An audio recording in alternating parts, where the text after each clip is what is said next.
এই যে গুমের সাথে সম্পৃক্ততা, সেনা কর্মকর্তা যারা আসলে বিভিন্ন কমান্ডিং অথরিটির অধীনস্থ ছিলেন, তাদের এই যে সম্পৃক্ততা দেখা যাচ্ছে এবং সাবেক প্রধানমন্ত্রীটি সরাসরি আসামি, সাবেক স্বরাষ্ট্রমন্ত্রী আসামি, এটিকে আসলে আপনারা কিভাবে নেন? এটি আসলে আওয়ামী লীগের জন্য কতটা ক্ষতিকর হয়ে দাঁড়াচ্ছে বা ক্ষতিকর হচ্ছে কিনা?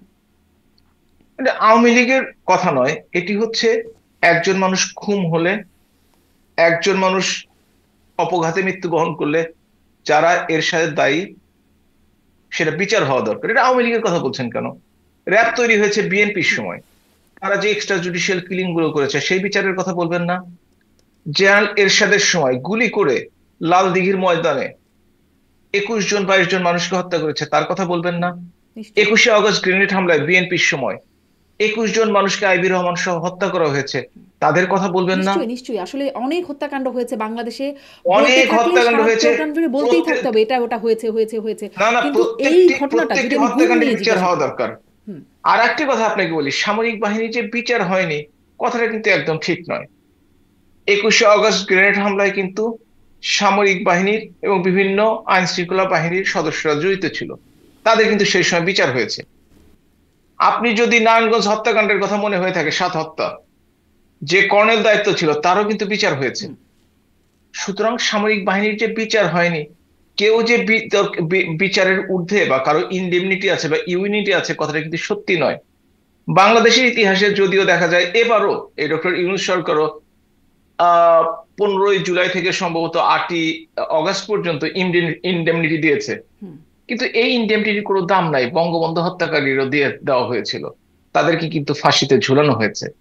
সুতরাং সরকারে যারা থাকে নিজেদের দোষ ঢাকার জন্য, নিজেদের সমর্থককে সমর্থন করার জন্য তারা এই ধরনের ঘোষণা বা এই ধরনের আইন কানুন করার কিছুটা চেষ্টা করেন, কিন্তু পরবর্তীতে সেটা কখনোই টেকে না। এইটা একটা উদাহরণ হিসেবে থাকা দরকার বাংলাদেশে।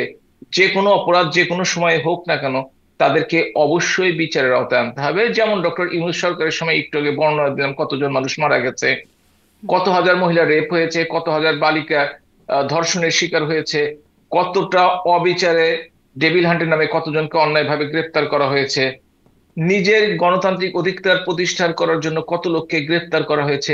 এগুলোর প্রত্যেকটির হিসাব কিন্তু হবে, হয়তো এখন হবে না, কিন্তু হিসাব কিন্তু ওই থেকে যে যায়। আমি বলছিলাম যে ক্ষমতা পরিবর্তন হলে হিসাব দিতে হয়।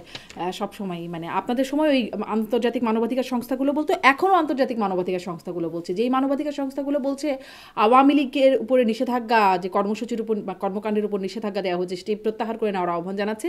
তারা এই গুম খুনের বিচার করার জন্য বা বিচারের প্রক্রিয়ার মধ্যে নেওয়ার জন্য আবার সাধুবাদও জানাচ্ছে ডক্টর ইউনুসকে।